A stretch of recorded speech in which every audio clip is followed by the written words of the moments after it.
Chapter 18. Dumbledore's Army. Umbridge has been reading your mail, Harry. There's no other explanation. You think Umbridge attacked Hedwig? He said, outraged. I'm almost certain of it, said Hermione grimly. Watch your frog, it's escaping. Harry pointed his wand at the bullfrog that had been hopping hopefully toward the other side of the table. Accio! And it zoomed gloomily back into his hand. Charms was always one of the best lessons in which to enjoy a private chat. There was generally so much movement and activity that the danger of being overheard was very slight.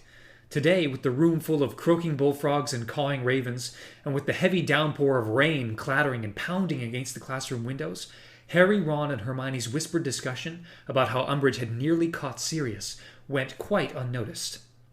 I've been suspecting this ever since Filch accused you of ordering dung bombs, because it seemed such a stupid lie, Hermione whispered. I mean, once your letter had been read, it would have been quite clear you weren't ordering them, so you wouldn't have been in any trouble at all. It's a bit of a feeble joke, isn't it? But then I thought, what if somebody just wanted an excuse to read your mail? Well, then it would be a perfect way for Umbridge to manage it. Tip off Filch, let him do the dirty work and confiscate the letter, then either find a way of stealing it from him or else demand to see it. I don't think Filch would object. When's he ever stuck up for students' rights? Harry, you're squashing your frog. Harry looked down. He was indeed squeezing his bullfrog so tightly its eyes were popping. He replaced it hastily upon the desk. It was a very, very close call last night, said Hermione. I just wonder if Umbridge knows how close it was. Silencio! The bullfrog on which she was practicing her silencing charm was struck dumb mid-croak and glared at her reproachfully. If she caught Snuffles... Harry finished the sentence for her. He'd probably be back in Azkaban this morning.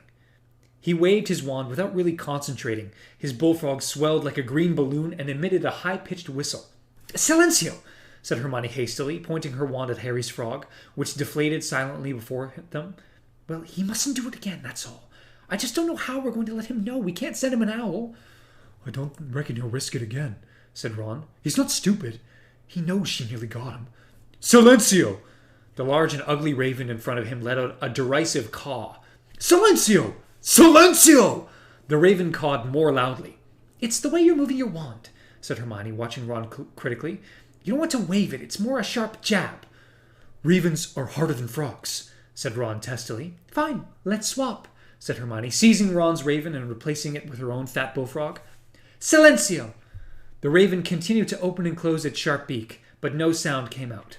Very good, Miss Granger, said Professor Flitwick's squeaky little voice, and Harry, Ron, and Hermione all jumped. Now, let me see you try, Mr. Weasley. What? Oh, right, said Ron, very flustered. Silencio! He jabbed at the bullfrog so hard that he poked it in the eye. The frog gave a deafening croak and leapt off the desk. It came as no surprise to any of them that Harry and Ron were given additional practice of the silencing charm for homework. They were allowed to remain inside over the break due to the downpour outside. They found seats in a noisy and overcrowded classroom on the first floor, in which Peeves was floating dreamily up near the chandelier, occasionally blowing an ink pellet at the top of somebody's head. They had barely sat down when Angelina came struggling toward them through the groups of gossiping students. I've got permission, she said, to reform the Quidditch team. Excellent, said Ron and Harry together. Yeah, said Angelina, beaming. I went to McGonagall, and I think she might have appealed to Dumbledore. Anyway, Umbridge had to give in. Ha! So I want you down to the pitch at 7 o'clock tonight, all right? Because we've got to make up the time. You realize we're only 3 weeks away from our first match? She squeezed away from them, narrowly dodging an ink pellet from Peeves, which hit a nearby first year instead, and vanished from sight. Ron's smile slipped slightly as he looked out of the window, which was now opaque with hammering rain. Hope this clears up. What's up with you, Hermione? She too was gazing at the window, but not as though she really saw it. Her eyes were unfocused and there was a frown on her face. Just thinking, she said, still frowning at the rain-washed window. About Snuffles? Said Harry. No, not exactly, said Hermione slowly. More wondering. I suppose we're doing the right thing. I think. Aren't we? Harry and Ron looked at each other. Well, that clears that up, said Ron. It would have been really annoying if you hadn't explained yourself properly. Hermione looked at him as though she had only just realized he was there. I was just wondering, she said, her voice stronger now, whether we're doing the right thing starting this Defense Against the Dark Arts group. What? said Harry and Ron together. Hermione, it was your idea in the first place, said Ron indignantly. I know, said Hermione, twisting her fingers together. But after talking to Snuffles... But he's all for it, said Harry. Yes, said Hermione, staring at the window again. Yes, that's what made me think maybe it wasn't a good idea after all. Peeves floated over them on his stomach, pea-shooter at the ready. Automatically, all three of them lifted their bags to cover their heads until he had passed. Let's get this straight, said Harry angrily as they put their bags back on the floor. Sirius agrees with us. So you don't think we should do it anymore? Hermione looked tense and rather miserable. Now staring at her own hand, she said, Do you honestly trust his judgment? Yes, I do, said Harry at once. He's always given us great advice. An ink pellet whizzed past them, striking Katie Bell squarely in the ear. Hermione watched Katie leap to her feet and start throwing things at Peeves.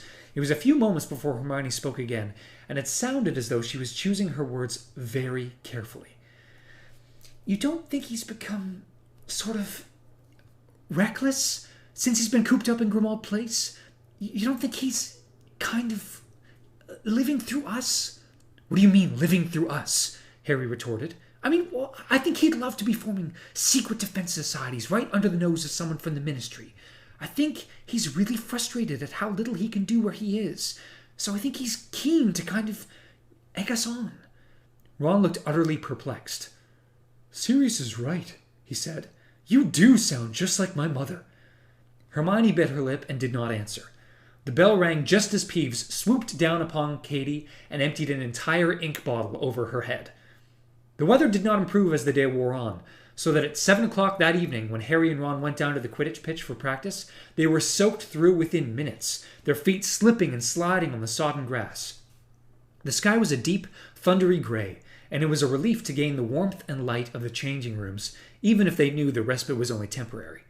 They found Fred and George debating whether to use one of their own skiving snack boxes to get out of flying. But I bet she'd know what we'd done, Fred said out of the corner of his mouth. If only I hadn't offered to sell her some puking pastilles yesterday. We could try the fever fudge, George muttered. No one's seen that yet. Does it work? Inquired Ron hopefully as the hammering of rain on the roof intensified and the wind howled around the building. Well, yeah, said Fred. Your temperature will go right up. But you get these massive pus-filled boils, too, said George, and we haven't worked out how to get rid of them yet. I can't see any boils, said Ron, staring at the twins. No, well, you wouldn't, said Fred darkly. They're not in a place we generally display to the public. But they make sitting on a broom a right pain in the... All right, everyone, listen up, said Angelina loudly, emerging from the captain's office. I know it's not ideal weather, but there's a good chance we'll be playing Slytherin in conditions like this, so it's a good idea to work out how we're going to cope with them. Harry, didn't you do something to your glasses to stop the rain fogging them up when we played Hufflepuff in that storm? Hermione did it, said Harry. He pulled out his wand, tapped his glasses, and said, Impervious! I think we all ought to try that, said Angelina. If we could just keep the rain off our faces, it would really help visibility. All together, come on. Impervious! Okay, let's go. They all stowed their wands back in the inside pockets of their robes, shouldered their brooms, and followed Angelina out of the changing rooms. They squelched through the deepening mud to the middle of the pitch. Visibility was still very poor, even with the impervious charm. Light was fading fast, and curtains of rain were sweeping the grounds. All right, on my whistle! Shouted Angelina. Harry kicked off from the ground, spraying mud in all directions, and shot upward, the wind pulling him slightly off course. He had no idea how he was going to see the snitch in this weather. He was having enough difficulty seeing the one bludger with which they were practicing. A minute into the practice, it almost unseated him, and he had to use the sloth grip roll to avoid it. Unfortunately, Angelina did not see this. In fact, she did not appear to be able to see anything. None of them had a clue what the others were doing. The wind was picking up. Even at a distance, Harry could hear the swishing, pounding sounds of the rain pummeling the surface of the lake. Angelina kept them at it for nearly an hour before conceding defeat. She led her sodden and disgruntled team back into the changing rooms, insisting that practice had not been a waste of time, though without any real conviction in her voice. Fred and George were looking particularly annoyed. Both were bandy-legged and winced with every movement. Harry could hear them complaining in low voices as he toweled his hair dry.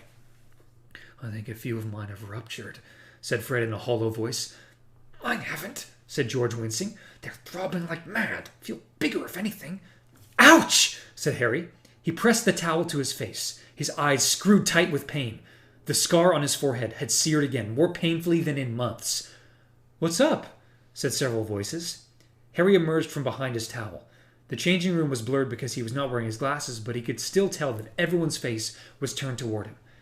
"Nothing," he muttered. I poked myself in the eye, that's all." But he gave Ron a significant look, and the two of them hung back as the rest of the team filed back outside, muffled in their cloaks, their hats pulled low over their ears. "What happened?" said Ron the moment that Alicia had disappeared through the door. "Was it your scar?" Harry nodded. "But," looking scared, Ron strode across to the window and stared out into the rain. He can't be near us now, can he?" "No," Harry muttered, sinking onto a bench and rubbing his forehead. "He's probably miles away. It hurt because he's angry." Harry had not meant to say that at all, and heard the words as though a stranger had spoken them. Yet he knew at once that they were true. He did not know how he knew it, but he did. Voldemort, wherever he was, whatever he was doing, was in a towering temper. "Did you see him?" said Ron, looking horrified. "Did you get a vision or something?" Harry sat quite still, staring at his feet, allowing his mind and his memory to relax in the aftermath of the pain. A confused tangle of shapes, a howling rush of voices. "He wants something done, and it's not happening fast enough," he said. Again he felt surprised to hear the words coming out of his mouth, and yet quite certain that they were true. "But how do you know?" said Ron. Harry shook his head and covered his eyes with his hands, pressing down upon them with his palms. Little stars erupted in them. He felt Ron sit down on the bench beside him and knew Ron was staring at him. "Is this what it was about last time?" said Ron in a hushed voice. "When your scar hurt in Umbridge's office, you know who was angry?" Harry shook his head. "What is it then?" Harry was thinking himself back. He had been looking into Umbridge's face. His scar had hurt, and he had had that odd feeling in his stomach, a strange leaping feeling, a happy feeling. But of course he had not recognized it for what it was, as he had been feeling so miserable himself. "Last time it was because he was pleased," he said. "Really pleased. He thought something good was going to happen. And the night before we came back to Hogwarts," he thought back to the moment when his scar hurt so badly in his and Ron's bedroom in Grimmauld Place. "He was furious." He looked around at Ron, who was gaping at him. "You could take over from Trelawney, mate," he said in an odd voice. "I'm not making prophecies," said Harry. "No. You know what you're doing?" Ron said, sounding both scared and impressed. "Harry, you're reading you-know-whose mind." "No," said Harry, shaking his head. It's more like his mood, I suppose. I'm just getting flashes of what mood he's in. Dumbledore said something like this was happening last year. He said that when Voldemort was near me, or when he was feeling hatred, I could tell. Well, now I'm feeling it when he's pleased, too." There was a pause. The wind and rain lashed the building. "You've got to tell someone," said Ron. "I told Sirius last time." "Well, tell him about this time." "I can't I?" said Harry grimly. "Umbridge is watching the owls and fires, remember?" "Well, then tell Dumbledore." "I've just told you. He already knows," said Harry shortly, getting to his feet, taking his cloak off his peg and swinging it around himself. "There's no point telling him again." Ron did up the fastening of his own cloak, watching Harry thoughtfully. "Dumbledore'd want to know," he said. Harry shrugged. "Come on. We've still got silencing charms to practice." They hurried back through the dark grounds, sliding and stumbling up the muddy lawns, not talking. Harry was thinking hard. What was it that Voldemort wanted done that was not happening quickly enough? He's got other plans. Plans he can only put into operation very quietly indeed. Stuff he can only get by stealth. Like a weapon. Something he didn't have last time. He had not thought about those words in weeks. He had been too absorbed in what was going on at Hogwarts, too busy dwelling on the ongoing battles with Umbridge, the injustice of all the Ministry interference. But now they came back to him and made him wonder. Voldemort's anger would make sense if he was no nearer laying hands on the weapon, whatever it was. Had the Order thwarted him, stopped him from seizing it? Where was it kept? Who had it now? "Mimbless Nimbletonia," said Ron's voice, and Harry came back to his senses just in time to clamber through the portrait hole into the common room. It appeared that Hermione had gone to bed early, leaving Crookshanks curled in a nearby chair and an assortment of knobbly knitted elf hats lying on a table by the fire. Harry was rather grateful that she was not around, because he did not much want to discuss his scar hurting and have her urge him to go to Dumbledore too. Ron kept throwing him anxious glances, but Harry pulled out his potions book and set to work to finish his essay, though he was only pretending to concentrate. And by the time that Ron said he was going to bed too, had hardly written anything. Midnight came and went while Harry was reading and rereading a passage about the uses of scurvy grass, lovage, and sneetwort, and not taking in a word of it. Those plants are most efficacious in the inflaming of the brain, and therefore much used in confusing and befuddlement draughts, where the wizard is desirous to producing hot-headedness and recklessness. Hermione and Sirius was becoming reckless, cooped up in Grimmauld Place. Most efficacious in the inflaming of the brain, and are therefore much used. The Daily Prophet would think his brain was inflamed if they found out he knew what Voldemort was feeling. Therefore much used in confusing and befuddlement draughts. Confusing was the word, all right. Why did he know what Voldemort was feeling? What was this weird connection between them, which Dumbledore had never been able to explain satisfactorily? Where the wizard is desirous, how he would like to sleep, of producing hot-headedness. It was warm and comfortable in his armchair before the fire, with the rain still beating heavily on the window panes, and Crookshanks purring and the crackling of the flames. The book slipped from Harry's slack grip and landed with a dull thud on the hearthrug. His head fell sideways. He was walking once more along a windowless corridor, his footsteps echoing in the silence. As the door at the end of the passage loomed larger, his heart beat fast with excitement. If he could only open it, enter beyond. He stretched out his hand.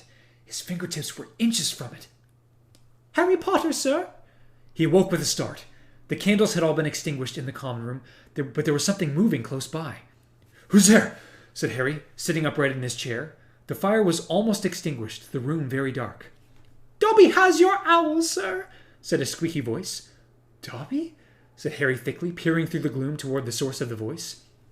Dobby the house elf was standing beside the table on which Hermione had left her half-a-dozen knitted hats. His large pointed ears were now sticking out from beneath what looked like all the hats that Hermione had ever knitted. He was wearing one on top of the other, so that his head seemed elongated by 2 or 3 feet, and on the very topmost bauble sat Hedwig, hooting serenely and obviously cured. "Dobby volunteered to return Harry Potter's owl," said the elf squeakily, with a look of positive adoration on his face. "Professor Grubbly-Plank says she is all well now, sir."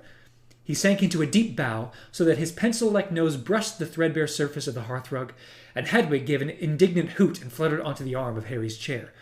"Thanks, Dobby," said Harry, stroking Hedwig's head and blinking hard, trying to rid himself of the image of the door in his dream. It had been very vivid.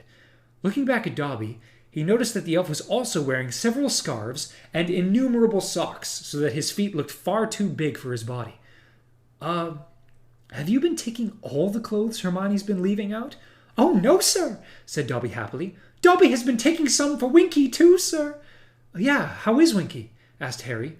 Dobby's ears drooped slightly. "Winky is still drinking lots, sir," he said sadly, his enormous round green eyes, large as tennis balls, downcast. "She still does not care for clothes, Harry Potter, nor do the other house elves. None of them will clean Gryffindor Tower any more, not with the hats and socks hidden everywhere. They finds them insulting, sir. Dobby does it all himself, sir, but Dobby does not mind, sir, for he always hopes to meet Harry Potter, and tonight, sir, he has got his wish." Dobby sank into a deep bow again. "But Harry Potter does not seem happy," Dobby went on, straightening up again and looking timidly at Harry. "Dobby heard him muttering in his sleep. Was Harry Potter having bad dreams?" "Not really bad," said Harry, yawning and rubbing his eyes. "I've had worse." The elf surveyed Harry out of his vast orb-like eyes. Then he said very seriously, his ears dropping, "Dobby wishes he could help Harry Potter, for Harry Potter set Dobby free, and Dobby is much, much happier now." Harry smiled. "You can't help me, Dobby, but thanks for the offer." He bent and picked up his potions book. He'd have to try and finish the essay tomorrow. He closed the book, and as he did so, the firelight illuminated the thin white scars on the back of his hand, the result of his detention with Umbridge. "Wait a moment. There is something you can do for me, Dobby," said Harry slowly. The elf looked around, beaming. "Name it, Harry Potter, sir!" "I need to find a place where 28 people can practice defense against the dark arts without being discovered by any of the teachers. Especially," Harry clenched his hand on the book so that the scars shone pearly white, "Professor Umbridge." He expected the elf's smile to vanish, his ears to droop. He expected him to say that this was impossible, or else that he would try, but his hopes were not high. What he had not expected was for Dobby to give a little skip, his ears waggling happily, and clap his hands together. "Dobby knows the perfect place, sir," he said happily. "Dobby heard tell of it from the other house elves when he came to Hogwarts, sir. It is known as the Come and Go Room, sir, or else as the Room of Requirement." "Why?" said Harry curiously. "Because it is a room that a person can only enter," said Dobby seriously, "when they have real need of it. Sometimes it is there, and sometimes it is not. But when it appears, it is always equipped for the seeker's needs. Dobby has used it, sir," said the elf, dropping his voice and looking guiltily, "when Winky has been very drunk. He has hidden her in the Room of Requirement, and he has found antidotes to butterbeer there, and a nice elf-sized bed to settle her on while she sleeps it off, sir. And Dobby knows Mr. Filch has found extra cleaning materials there when he has run short, sir. And if you really needed a bathroom," said Harry suddenly, remembering something Dumbledore had said at the Yule Ball the previous Christmas, "would it fill itself with chamber pots?" "Dobby expects so, sir," said Dobby, nodding earnestly. "It is a most amazing room, sir." "How many people know about it?" said Harry, sitting up straighter in his chair. "Oh, very few, sir. Most people stumbles across it when they needs it, sir, but often they never finds it again, for they do not know what it is that is always there waiting to be called into service, sir." "It sounds brilliant," said Harry, his heart racing. "It sounds perfect, Dobby. Can you show me where it is?" "Any time, Harry Potter, sir," said Dobby, looking delighted at Harry's enthusiasm. "We could go now, if you like." For a moment Harry was tempted to go now. He was halfway out of his seat, intending to hurry upstairs for his invisibility cloak, when, not for the first time, a voice very much like Hermione's whispered in his ear, "Reckless." It was, after all, very late. He was exhausted and had Snape's essay to finish. "Not tonight, Dobby," said Harry reluctantly, sinking back into his chair. "This is really important. I don't want to blow it. It'll need proper planning. Listen, can you just tell me exactly where this Room of Requirement is and how to get in there?" Their robes billowed and swirled around them as they splashed across the flooded vegetable patch to double herbology, where they could hardly hear what Professor Sprout was saying over the hammering of raindrops hard as hailstones on the greenhouse roof. The afternoon's Care of Magical Creatures lesson was to be relocated from the storm-swept grounds to a free classroom on the ground floor, and to their intense relief, Angelina sought out her team at lunch to tell them that Quidditch practice was cancelled. "Good," said Harry quietly when she told him, "because we found somewhere to have our first defense meeting. Tonight, 8 o'clock, 7th floor, opposite that tapestry of Barnabas the Barmy being clubbed by the trolls. Can you tell Katie and Alicia?" She looked slightly taken aback, but promised to tell the others. Harry returned hungrily to his sausages and mash. When he looked up to take a drink of pumpkin juice, he found Hermione watching him. "What?" he said thickly. "Well, it's just that Dobby's plans aren't always that safe. Don't you remember when he lost you all the bones in your arm? This room isn't just some mad idea of Dobby's. Dumbledore knows about it too. He mentioned it to me at the Yule Ball." Hermione's expression cleared. "Dumbledore told you about it?" "Just in passing," said Harry, shrugging. "Oh, well, that's all right then," said Hermione briskly, and she raised no more objections. Together with Ron, they spent most of the day seeking out those people who had signed their names to the list in the Hogshead, and telling them where to meet that evening. Somewhat to Harry's disappointment, it was Ginny who managed to find Cho Chang and her friend first. However, by the end of dinner, he was confident that the news had been passed to every one of the 25 people who had turned up in the Hogshead. At 7:30, Harry, Ron, and Hermione left the Gryffindor common room, Harry clutching a certain piece of aged parchment in his hand.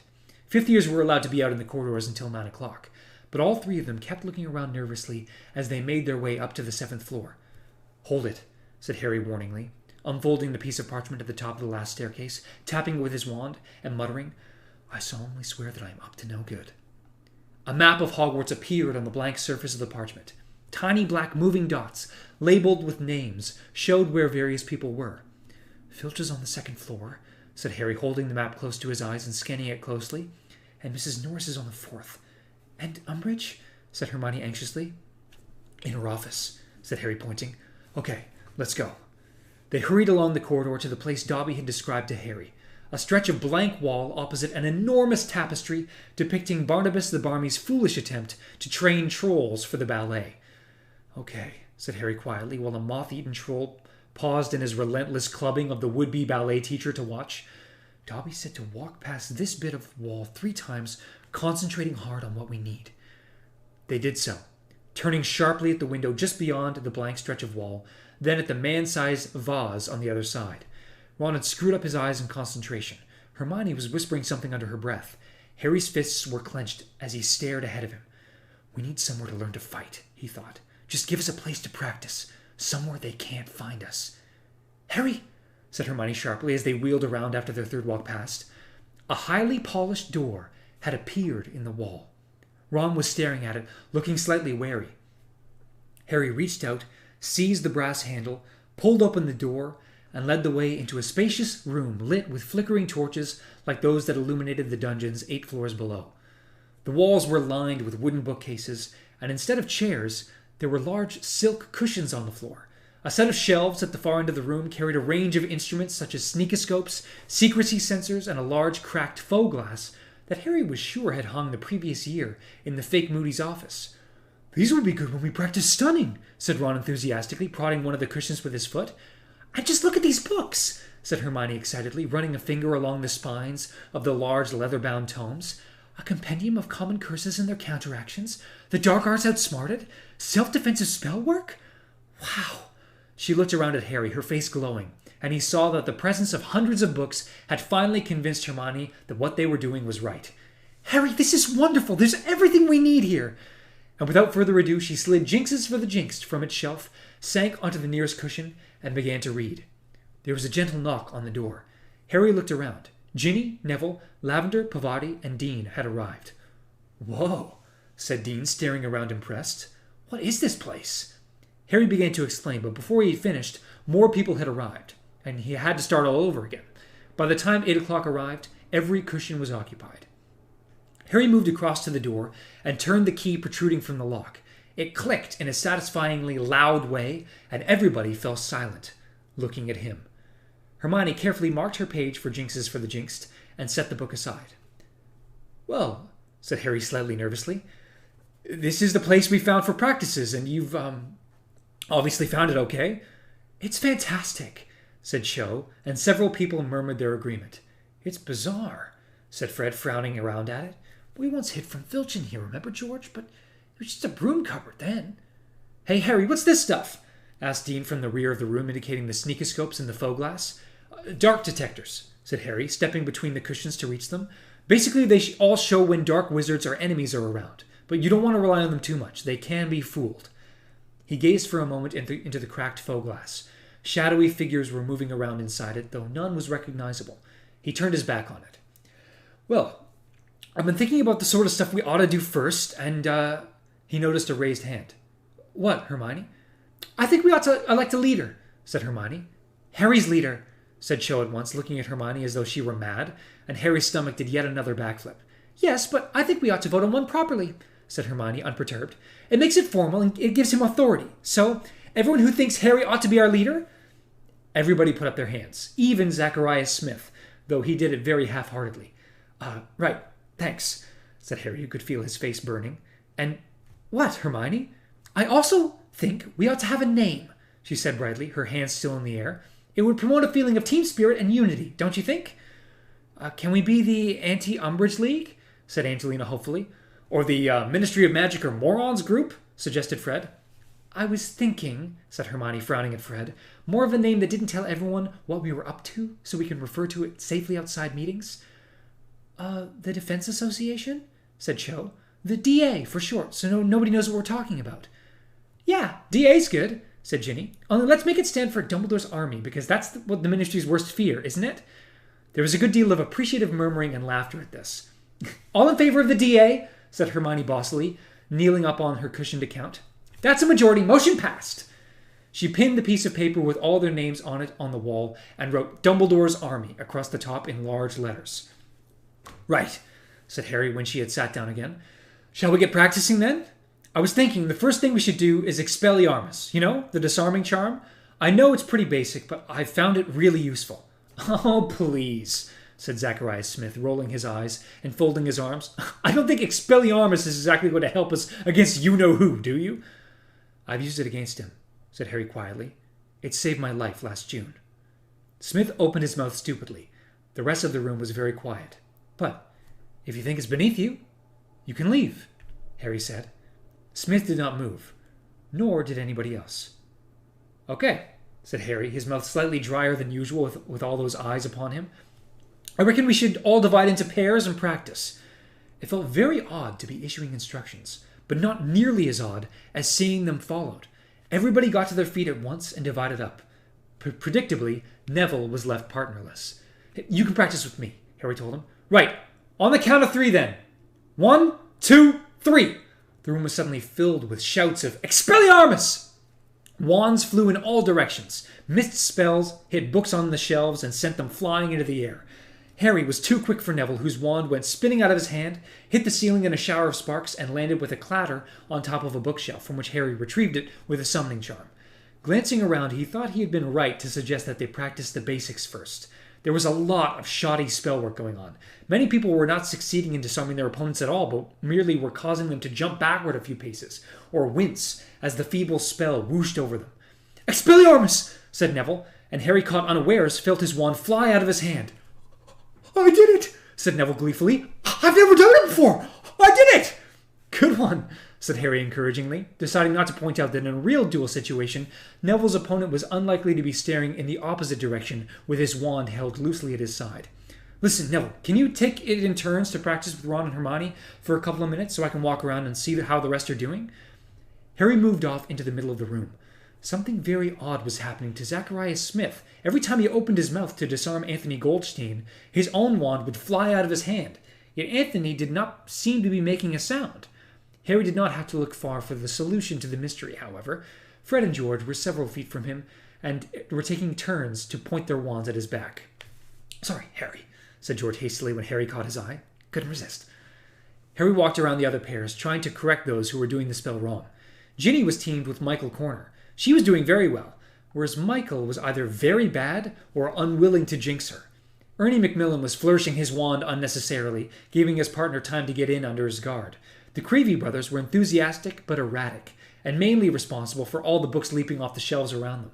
Luna Lovegood was similarly patchy, occasionally sending Justin Finch Fletchley's wand spinning out of his hand, at other times merely causing his hair to stand on end. "Okay, stop!" Harry shouted. "Stop! Stop!" "I need a whistle," he thought, and immediately spotted one lying on top of the nearest row of books. He caught it up and blew hard. Everyone lowered their wands. "That wasn't bad," said Harry, "but there's definite room for improvement." Zacharias Smith glared at him. "Let's try again." He moved off around the room again, stopping here and there to make suggestions. Slowly, the general performance improved. He avoided going near Cho and her friend for a while, but after walking twice around every other pair in the room, felt he could not ignore them any longer. "Oh no," said Cho rather wildly as he approached. "Expelliarmus! Expellimelius! Oh, I'm sorry, Marietta." Her curly-haired friend's sleeve had caught fire. Marietta extinguished it with her own wand and glared at Harry as though it was his fault. "You made me nervous. I was doing all right before then," Cho told Harry ruefully.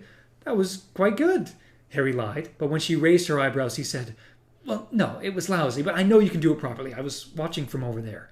She laughed. Her friend Marietta looked at them rather sourly and turned away. "Don't mind her," Cho muttered. "She doesn't really want to be here, but I made her come with me. Her parents have forbidden her to do anything that might upset Umbridge, you see. Her mom works for the ministry." "What about your parents?" asked Harry. "Well, they've forbidden me to get on the wrong side of Umbridge, too," said Cho, drawing herself up proudly. "But if they think I'm not going to fight you-know-who after what happened to Cedric..." She broke off, looking rather confused, and an awkward silence fell between them. Terry Boot's wand went whizzing past Harry's ear and hit Alicia Spinnet hard on the nose. "Well, my father is very supportive of any anti-ministry action," said Luna Lovegood proudly from just behind Harry. Evidently, she had been eavesdropping on his conversation while Justin Finch Fletchley attempted to disentangle himself from the robes that had flown up over his head. "He's always saying he'd believe anything of Fudge. The number of goblins Fudge has had assassinated. And, of course, he uses the Department of Mysteries to develop terrible poisons, which he feeds secretly to anybody who disagrees with him. And then there's his umgubular slash-kilter." "Don't ask," Harry muttered to Cho as she opened her mouth, looking puzzled. She giggled. "Hey, Harry," Hermione called from the other end of the room. "Have you checked the time?" He looked down at his watch and received a shock. It was already 9:10. which meant they needed to get back to their common rooms immediately or risk being caught and punished by Filch for being out of bounds. He blew his whistle. Everybody stopped shouting, "Expelliarmus!" and the last couple of wands clattered to the floor. "Well, that was pretty good," said Harry, "but we've overrun. We better leave it here. Same time, same place next week?" "Sooner," said Dean Thomas eagerly, and many people nodded in agreement. Angelina, however, said quickly, "The Quidditch season's about to start. We need team practices too." "Let's say next Wednesday night then," said Harry, "and we can decide on additional meetings then. Come on, we'd better get going." He pulled out the Marauders map again and checked it carefully for signs of teachers on the 7th floor. He let them all leave in 3s and 4s, watching their tiny dots anxiously to see that they returned safely to their dormitories. The Hufflepuffs to the basement corridor that also led to the kitchens, the Ravenclaws to a tower on the west side of the castle, and the Gryffindors along the corridor to the 7th floor and the Fat Lady's portrait. "That was really, really good, Harry," said Hermione when finally it was just her, Harry, and Ron left. "Yeah, it was," said Ron enthusiastically as they slipped out of the door and watched it melt back into stone behind them. "Did you see me disarm Hermione, Harry?" "Only once," said Hermione, stung. "I got you loads more than you got me." "I did not only get you once. I got you at least 3 times. "Well, if you're counting the one where you tripped over your own feet and knocked the wand out of my hand." They argued all the way back to the common room, but Harry was not listening to them. He had one eye on the Marauders map, but he was also thinking about how Cho had said he made her nervous. Chapter 19. The Lion and the Serpent. Harry felt as though he were carrying some kind of talisman inside his chest over the following 2 weeks. A glowing secret that supported him through Umbridge's classes and even made it possible for him to smile blandly as he looked into her horrible, bulging eyes. He and the DA were resisting under her very nose, doing the very thing that she and the Ministry most feared. And whenever he was supposed to be reading Wilbert Slinkhard's book during her lessons, he dwelled instead on satisfying memories of their most recent meetings, remembering how Neville had successfully disarmed Hermione, how Colin Creevey had mastered the impediment jinx after 3 meetings' hard effort, how Pravati Patil had produced such a good reductor curse that she had reduced the table carrying all the sneakoscopes to dust. He was finding it almost impossible to fix a regular night of the week for DA meetings, as they had to accommodate 3 separate Quidditch teams' practices, which were often rearranged depending on weather conditions. But Harry was not sorry about this. He had a feeling it was probably better to keep the timing of their meetings unpredictable. If anyone was watching them, it would be hard to make out a pattern. Hermione soon devised a very clever method of communicating the time and date of the meeting to all the members in case they needed to change it at short notice, because it would look so suspicious if people from different houses were seen crossing the Great Hall to talk to each other too often. She gave each of the members of the DA a fake galleon. Ron became very excited when he saw the basket at first, convinced she was actually giving out gold. "You see the numerals around the edge of the coins?" Hermione said, holding up one for examination at the end of their 4th meeting. The coin gleamed fat and yellow in the light from the torches. "On real galleons, that's just a serial number, referring to the goblin who cast the coin. On these fake coins, though, the numbers will change to reflect the time and date of the next meeting. The coins will grow hot when the date changes, so if you're carrying them in a pocket, you'll be able to feel them. We each take one, and when Harry sets the date of the next meeting, he'll change the numbers on his coin, and because I put a protean charm on them, they'll all change to mimic his." A blank silence greeted Hermione's words. She looked around at all the faces upturned to her, rather disconcerted. "Well, I thought it was a good idea," she said uncertainly. "I mean, even if Umbridge asked us to turn out our pockets, there's nothing fishy about carrying a galleon, is there? But, well, if you don't want to use them..." "You can do a protean charm?" said Terry Boot. "Yes," said Hermione. "But that's NEWT standard, that is," he said weakly. "Oh," said Hermione, trying to look modest. "Oh, well, yes, I suppose it is." "How come you're not in Ravenclaw?" he demanded, staring at Hermione with something close to wonder. "With brains like yours?" "Well, the Sorting Hat did seriously consider putting me in Ravenclaw during my sorting," said Hermione brightly, "but it decided on Gryffindor in the end. So, does that mean we're using the galleons?" There was a murmur of assent, and everybody moved forward to collect one from the basket. Harry looked sideways at Hermione. "You know what these remind me of?" "No, what's that?" "The Death Eater's scars. Voldemort touches them, and all their scars burn, and they know they've got to join him." "Well, yes," said Hermione quietly. "That is where I got the idea. But you'll notice I decided to engrave the date on bits of metal rather than on our members' skin." "Yeah, I prefer it that way," said Harry, grinning as he slipped his galleon into his pocket. I suppose the only danger with these is that we might accidentally spend them. Fat chance, said Ron, who was examining his own fake galleon with a slightly mournful air. I haven't got any real galleons to confuse it with. As the first Quidditch match of the season, Gryffindor versus Slytherin, drew nearer, their DA meetings were put on hold because Angelina insisted on almost daily practices. The fact that the Quidditch Cup had not been held for so long added considerably to the interest and excitement surrounding the forthcoming game. The Ravenclaws and Hufflepuffs were taking a lively interest in the outcome, for they, of course, will be playing both teams over the coming year, and the heads of house on the competing teams, though they attempted to disguise it under a decent pretense of sportsmanship, were determined to see their side's victory. Harry realized how much Professor McGonagall cared about beating Slytherin when she abstained from giving them homework in the week leading up to the match. I think you've got enough to be getting on with at the moment, she said loftily. Nobody could quite believe their ears until she looked directly at Harry and Ron and said grimly, I've become accustomed to seeing the Quidditch Cup in my study, boys, and I really don't want to have to hand it over to Professor Snape, so use the extra time to practice, won't you? Snape was no less obviously partisan. He had booked the Quidditch pitch for the Slytherin practice so often that the Gryffindors had difficulty getting on it to play. He was also turning a deaf ear to the many reports of Slytherin attempts to hex Gryffindor players in the corridors. When Alicia Spinnet turned up in the hospital wing with her eyebrows growing so thick and fast that they obscured her vision and obstructed her mouth, Snape insisted that she must have attempted a hair-thickening charm on herself and refused to listen to the 14 eyewitnesses who insisted they had seen the Slytherin keeper, Miles Bletchley, hit her from behind with a jinx while she worked in the library. Harry felt optimistic about Gryffindor's chances. They had, after all, never lost to Malfoy's team. Admittedly, Ron was still not performing to Wood's standard, but he was working extremely hard to improve. His greatest weakness was a tendency to lose confidence when he made a blunder. If he let in one goal, he became flustered and was therefore likely to miss more. On the other hand, Harry had seen Ron make some truly spectacular saves when he was on form. During one memorable practice, he had hung one-handed from his broom and kicked a quaffle so hard away from the goal hoop that it soared the length of the pitch and through the center hoop at the other end. The rest of the team felt this save compared favorably with one made recently by Barry Ryan, the Irish international keeper, against Poland's top chaser Ladislav Zamojski. Even Fred had said that Ron might yet make him and George proud, and they were seriously considering admitting that he was related to him, something he assured Ron they had been trying to deny for years. The only thing really worrying Harry was how much Ron was allowing the tactics of the Slytherin team to upset him before they even got onto the pitch. Harry, of course, had endured their snide comments for more than 4 years, so whispers of, "Hey, Potty, I heard Warrington's sworn to knock you off your broom on Saturday," far from chilling his blood, made him laugh. "Warrington's aim's so pathetic I'd be more worried if he was aiming for the person beside me," he retorted, which made Ron and Hermione laugh and wiped the smirk off Pansy Parkinson's face.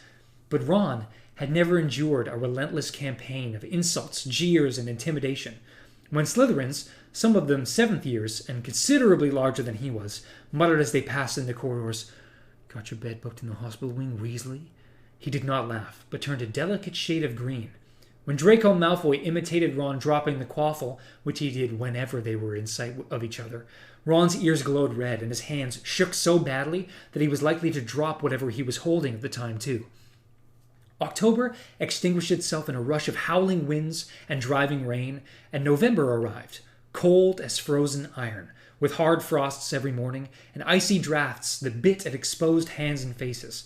The skies and the ceiling of the Great Hall turned a pale, pearly gray, the mountains around Hogwarts became snow-capped, and the temperature in the castle dropped so far that many students wore their thick protective dragon skin gloves in the corridors between lessons. The morning of the match dawned bright and cold. When Harry awoke, he looked around at Ron's bed and saw him sitting bolt upright, his arms around his knees, staring fixedly into space. "You all right?" said Harry. Ron nodded, but did not speak. Harry was reminded forcibly of the time that Ron had accidentally put a slug vomiting charm on himself. He looked just as pale and sweaty as he had done then, not to mention as reluctant to open his mouth. "You just need some breakfast," Harry said bracingly. "Come on." The Great Hall was filling up fast when they arrived, the talk louder and the mood more exuberant than usual. As they passed the Slytherin table, there was an upsurge of noise. Harry looked around and saw that nearly everyone was wearing, in addition to the usual green and silver scarves and hats, silver badges in the shape of what seemed to be crowns. For some reason, many of them waved at Ron, laughing uproariously.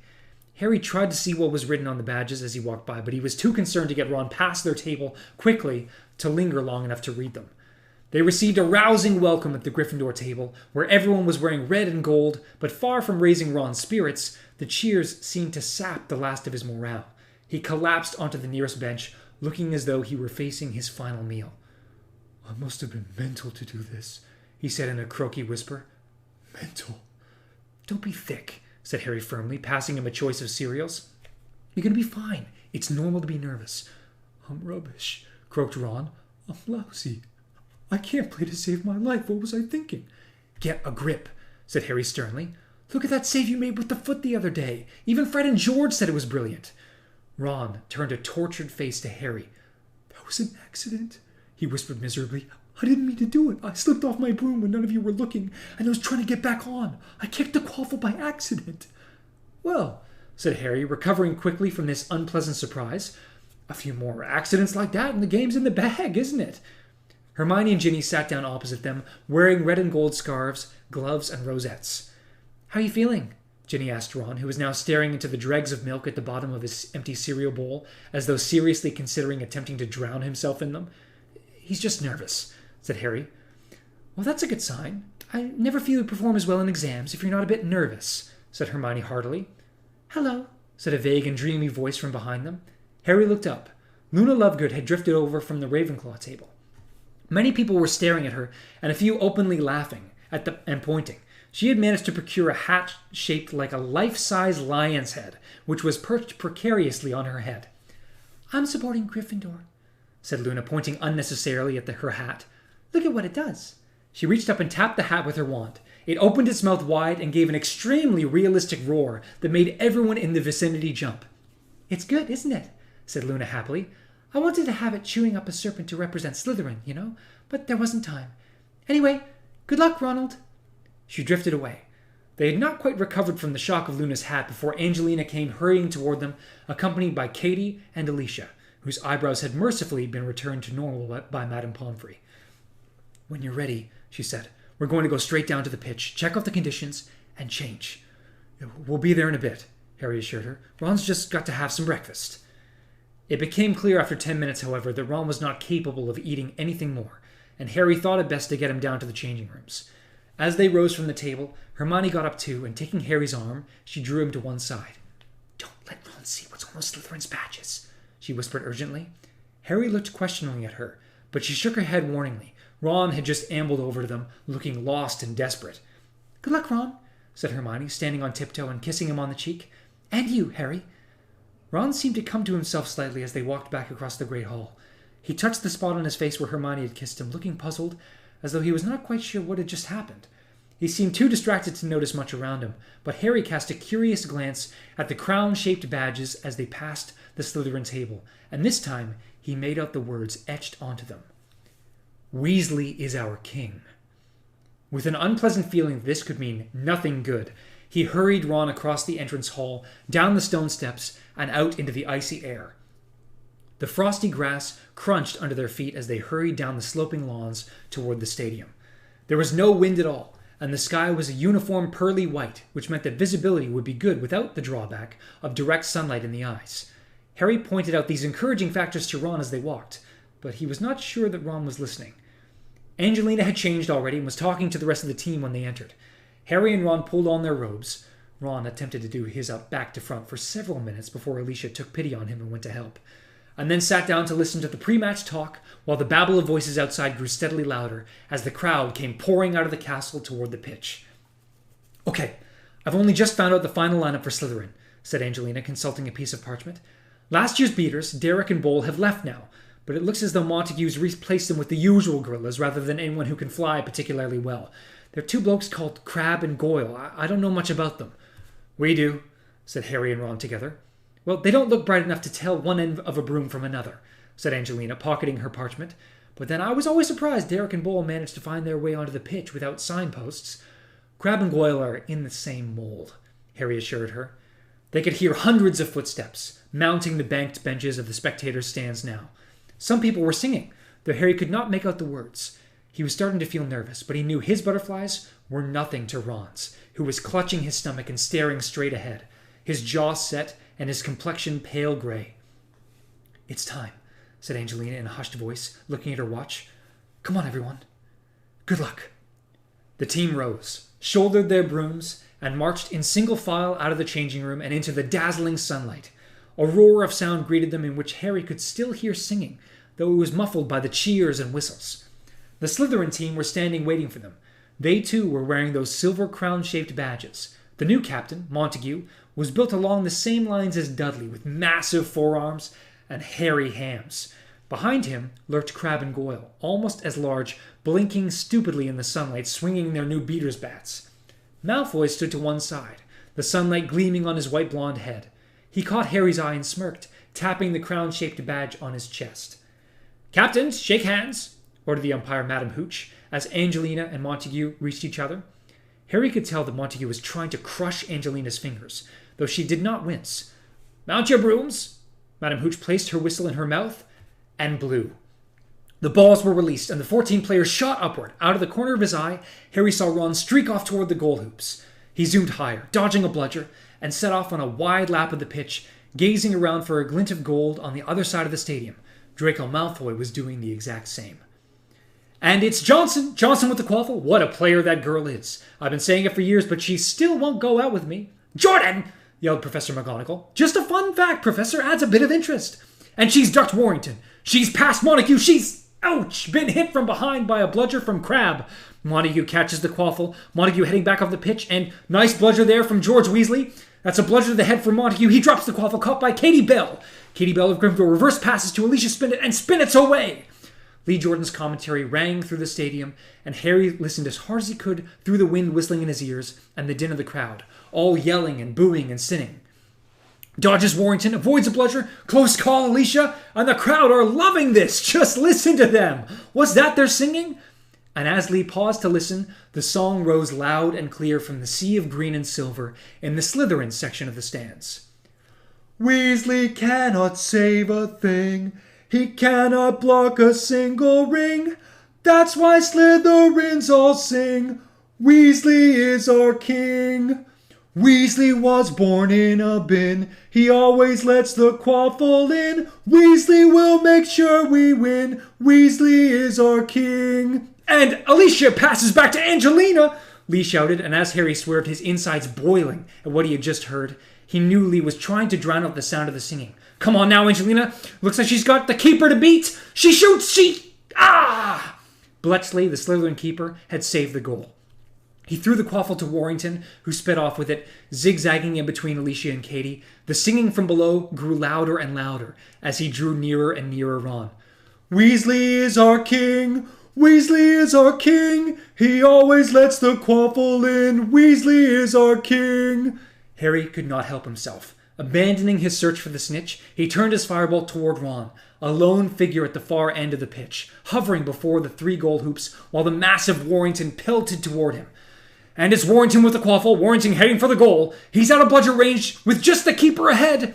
A great swell of song rose from the Slytherin stands below.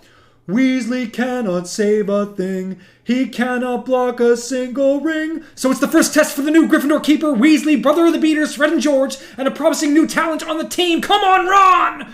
But the scream of delight came from the Slytherin end. Ron had dived wildly, his arms wide, and the quaffle had soared between them straight through Ron's central hoop. "Slytherins score!" came Lee's voice amid the cheering and booing from the crowds below. "So that's 10-0 to Slytherin. Bad luck, Ron." The Slytherins sang even louder. "Weasley was born in a bin. He always lets the quaffle in." "And Gryffindor back in possession, and it's Katie Bell tanking up the pitch," cried Lee valiantly, though the singing was now so deafening that he could hardly make himself heard above it. "Weasley will make sure we win. Weasley is our king." "Harry, what are you doing?" screamed Angelina, soaring past him to keep up with Katie. "Get going!" Harry realized that he had been stationary in midair for more than a minute, watching the progress of the match, without sparing a thought for the whereabouts of the snitch. Horrified, he went into a dive and started circling the pitch again, staring around the stadium, trying to ignore the chorus now thundering throughout the entire space. Weasley is our king! Weasley is our king! There was no sign of the snitch anywhere. He looked. Malfoy was still circling the stadium just like Harry. They passed midway around the pitch, going in opposite directions, and Harry heard Malfoy singing loudly, Weasley was born in a bin. And it's Warrington again, bellowed Lee, who passes to Pusey. Pusey's off past Spinnet. Come on, now, Angelina, you can take him. Turns out you can't. But nice bludger from Fred Weasley. George Weasley. Oh, who cares? One of them anyway. And Warrington drops the quaffle, and Katie Bell drops it too. So that's Montague with the quaffle. Slytherin Captain Montague takes the quaffle, and he's off the pitch. Come on now, Gryffindor, block him. Harry zoomed around the end of the stadium behind the Slytherin goal hoops, willing himself not to look at what was going on at Ron's end. He had sped past the Slytherin keeper. He heard Bletchley singing along with the crowd. Weasley cannot save a thing. And Pusey's dodged Angelina again, and he's heading straight for the goal. Stop it, Ron! Harry did not have to look to see what had happened. There was a terrible groan from the Gryffindor end, coupled with fresh screams and applause from the Slytherins. Looking down, Harry saw the pug-faced Pansy Parkinson right at the front of the stands, her back to the pitch as she conducted the Slytherin supporters who were roaring. That's why Slytherins all sing, Weasley is our king. But 20-0 was nothing. There was still time for Gryffindor to catch up or catch the snitch. A few goals and they would be in the lead as usual, Harry assured himself, bobbing and weaving through the other players in pursuit of something shiny that turned out to be Montague's watch strap. But Ron let in 2 more goals. There was an edge of panic in Harry's desire to find the snitch now. If he could just get it soon and finish the game quickly. And Katie Bell of Gryffindor dodges Pusey, ducks Montague, a nice swerve, Katie, and she throws to Johnson. Angelina Johnson takes the quaffle. She's past Warrington. She's heading for the goal. Come on now, Angelina. Gryffindor score! It's 40-10. 40-10 to Slytherin, and Pusey has the quaffle. Harry could hear Luna's ludicrous lion hat roaring amidst the Gryffindor cheers and felt heartened. Only 30 points in it. That was nothing. They could pull back easily. Harry ducked a bludger that Crabbe had sent rocketing in his direction and resumed his frantic scouring of the pitch for the snitch, keeping one eye on Malfoy in case he showed signs of having spotted it. But Malfoy, like him, was continuing to soar around the stadium, searching fruitlessly. Pusey throws to Warrington, Warrington to Montague, Montague back to Pusey. Johnson interviews, Johnson takes the quaffle. Johnson to Bell, this looks good. I mean bad. Bell's hit by a bludger from Goyle of Slytherin, and it's Pusey in possession again. Weasley was born in a bin. He always lets the quaffle in. Weasley will make sure we win. But Harry had seen it at last. The tiny, fluttering golden snitch was hovering feet from the ground at the Slytherin end of the pitch. He dived.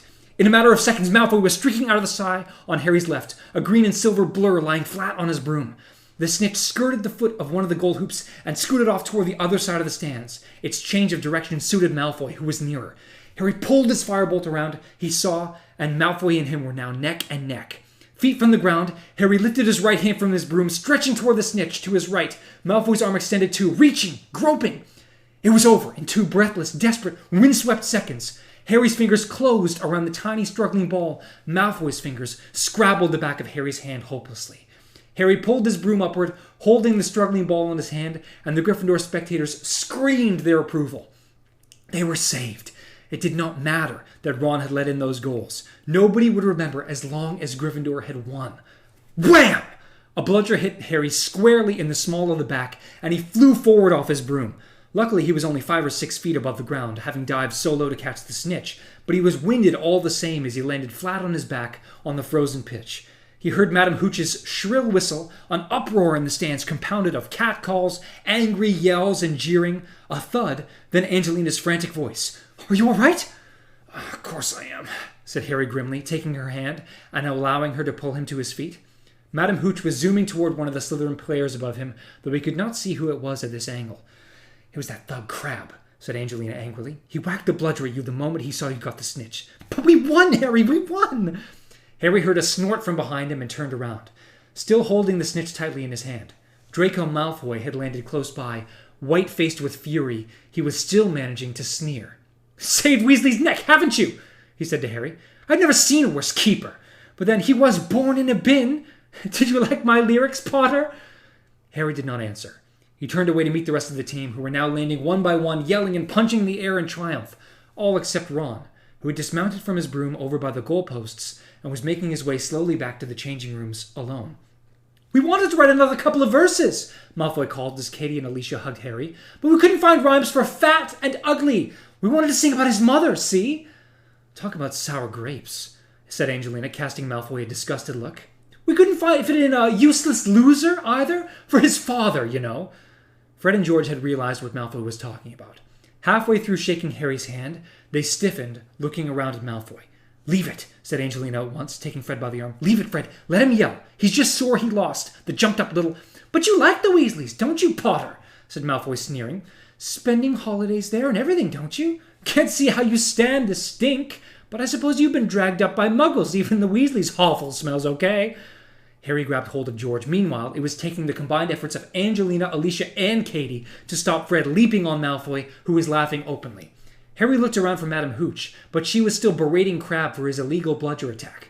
Or perhaps, said Malfoy, leering as he backed away, you can't remember what your mother's house stank like, Potter, and the Weasleys' pigsty reminds you of it. Harry was not aware of releasing George. All he knew was that a second later both of them were sprinting at Malfoy. He had completely forgotten the fact that all the teachers were watching.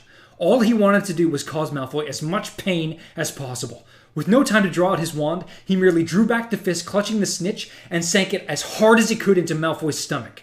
Harry! Harry! George, no! He could hear girls' voices screaming, Malfoy yelling, George swearing, a whistle blowing, and the bellowing of the crowd around him, but he did not care. Not until somebody in the vicinity yelled, Impedimenta! And only when he was knocked over backward by the force of the spell did he abandon the attempt to punch every inch of Malfoy he could reach. What do you think you're doing? Screamed Madame Hooch as Harry leapt to his feet again. It was she who had hit him with the impediment jinx. She was holding her whistle in one hand and a wand in the other. Her broom lay abandoned several feet away. Malfoy was curled up on the ground, whimpering and moaning, his nose bloody. George was sporting a swollen lip. Fred was still being forcibly restrained by the three chasers, and Crabbe was cackling in the background. I've never seen behavior like it. Back up to the castle, both of you, and straight to your head of house's office. Go! Now! Harry and George marched off the pitch, both panting, neither saying a word to each other. The howling and jeering of the crowd grew fainter and fainter until they reached the entrance hall, where they could hear nothing except the sound of their own footsteps. Harry became aware that something was still struggling in his right hand, the knuckles of which he had bruised against Malfoy's jaw. Looking down, he saw the snitch's silver wings protruding from between his fingers, struggling for release. They had barely reached the door of Professor McGonagall's office when she came marching along the corridor behind them. She was wearing a Gryffindor scarf, but tore it from her throat with shaking hands as she strode toward them, looking livid. In! She said furiously, pointing to the door. Harry and George entered. She strode around behind her desk and faced them, quivering with rage as she threw the Gryffindor scarf aside to the floor. Well, she said, I have never seen such a disgraceful exhibition. 2 unto 1, explain yourselves. Malfoy provoked us, said Harry stiffly. Provoked you? Shouted Professor McGonagall, slamming a fist onto her desk so that her tartan biscuit tin slid sideways off it and burst open, littering the floor with ginger newts. He'd just lost, hadn't he? Of course he wanted to provoke you. But what on earth he can have said to it that'd justify what you two... He insulted my parents, snarled George, and Harry's mother. But instead of leaving it to Madame Hooch to sort out, you two decided to give an exhibition of muggle dueling, did you? Bellowed Professor McGonagall. Have you any idea what you've... George and Harry both spun around. Dolores Umbridge was standing in the doorway, wrapped in a green tweed cloak that greatly enhanced her resemblance to a giant toad, and smiling in the horribly sickly, ominous way that Harry had come to associate with imminent misery. May I help, Professor McGonagall? Asked Professor Umbridge in her most poisonously sweet voice. Blood rushed into Professor McGonagall's face. Help? She repeated in a constricted voice. What do you mean, help? Professor Umbridge moved forward into the office, still smiling her sickly smile. Why, I thought you might be grateful for a little extra authority. Harry would not have been surprised to see sparks fly from Professor McGonagall's nostrils. You thought wrong, she said, turning her back on Umbridge. Now, you two had better listen closely. I do not care what provocation Malfoy offered you. I do not care if he insulted every family member you possess. Your behavior was disgusting, and I am giving each of you a week's worth of detentions. Do not look at me like that, Potter. You deserve it. And if either of you ever... Professor McGonagall closed her eyes as though praying for patience as she turned her face toward Professor Umbridge again. Yes? I think they deserve rather more than detentions, said Umbridge, still smiling more broadly. Professor McGonagall's eyes flew open. But unfortunately, she said with an attempt at a reciprocal smile that made her look as though she had lockjaw, it is what I think that counts, as they are in my house, Dolores. Well, actually, Minerva, simpered Umbridge, I think you'll find that what I think does count. Now, where is it? Cornelius just sent it. I mean, she gave a little false laugh as she rummaged in her handbag. The minister just sent it. Ah, yes.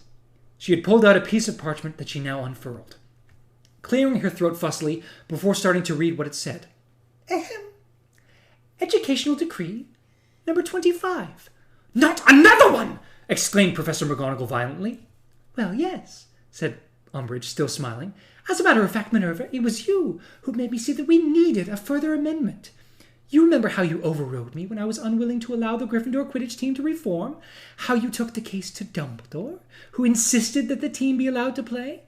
Well, now, I couldn't have that. I contacted the minister at once, and he quite agreed with me that the High Inquisitor has to have the power to strip pupils of privileges, or she, that is to say, I, would have less authority than common teachers. And you see now, don't you, Minerva, how right I was in attempting to stop the Gryffindor team reforming. Dreadful tempers. Anyway, I was reading out our amendment. Ahem. The High Inquisitor will henceforth have supreme authority over all punishments, sanctions, and removal of privileges pertaining to the students of Hogwarts, and the power to alter such punishments, sanctions, and removal of privileges as may have been ordered by other staff members. Signed, Cornelius Fudge, Minister of Magic, Order of Merlin First Class, etc., etc. She rolled out the parchment and put it back into her handbag, still smiling. So, I really think I will have to ban these two from playing Quidditch ever again, she said, looking from Harry to George and back again. Harry felt the snitch fluttering madly in his hand. Ban us? He said, and his voice sounded strangely distant. From playing ever again? Yes, Mr. Potter, I think a lifelong ban ought to do the trick, said Umbridge, her smile widening still further as she watched him struggle to comprehend what she had said. You and Mr. Weasley here. And I think to be safe, this young man's twin ought to be stopped too. If his teammates had not restrained him, I feel sure he would have attacked young Mr. Malfoy as well. I will want their broomsticks confiscated, of course. I shall keep them safely in my office to make sure there is no infringement of my ban. But I am not unreasonable, Professor McGonagall, she continued, turning back to Professor McGonagall, who was now standing as still as though carved from ice, staring at her. The rest of the team can continue playing. I saw no signs of violence from any of them. Well, good afternoon to you. And with a look of utmost satisfaction, Umbridge left the room, leaving a horrified silence in her wake. Banned? Said Angelina in a hollow voice, late that evening in the common room. Banned. No seeker, no beaters. What on earth are we going to do? It did not feel as though they had won the match at all. Everywhere Harry looked, there were disconsolate and angry faces. The team themselves were slumped around the fire, all apart from Ron, who had not been seen since the end of the match. It's just so unfair, said Alicia numbly. I mean, what about Crabbe and that bludger he hit off the whistle had been blown? Has she banned him? No, said Ginny miserably. She and Hermione were sitting on either side of Harry. He just got lines. I heard Montague laughing about it at dinner. And banning Fred when he didn't even do anything, said Alicia furiously, pummeling her knee with her fist. It's not my fault I didn't, said Fred with a very ugly look on his face. I would have pounded that little scumbag to a pulp if you three hadn't been holding me back. Harry stared miserably at the dark window. Snow was falling. The snitch he had caught earlier was now zooming around and around the common room. People were watching its progress as though hypnotized, and Crookshanks was leaping from chair to chair trying to catch it. I'm going to bed, said Angelina, getting slowly to her feet. Maybe this will all turn out to have been a bad dream. Maybe I'll wake up tomorrow and find we haven't played yet. She was soon followed by Alicia and Katie. Fred and George sloped off to bed some time later, glowering at everyone they passed, and Ginny went not long after that. Only Harry and Hermione were left beside the fire. Have you seen Ron? Hermione asked in a low voice. Harry shook his head. I think he's avoiding us, said Hermione. Where do you think he... But at that precise moment, there was a creaking sound behind them as the fat lady swung forward and Ron came clambering through the portrait hole. He was very pale indeed, and there was snow in his hair. When he saw Harry and Hermione, he stopped dead in his tracks. "Where have you been?" said Hermione anxiously, springing up. "Walking," Ron mumbled. He was still wearing his Quidditch things. "You look frozen," said Hermione. "Come and sit down." Ron walked to the fireside and sank into the chair farthest from Harry's, not looking at him. The stolen snitch zoomed over their heads. "I'm sorry," Ron mumbled, looking at his feet. "What for?" said Harry. "For thinking I can play Quidditch," said Ron. "I'm going to resign first thing tomorrow." "If you resign," said Harry testily, "there will only be 3 players left on the team."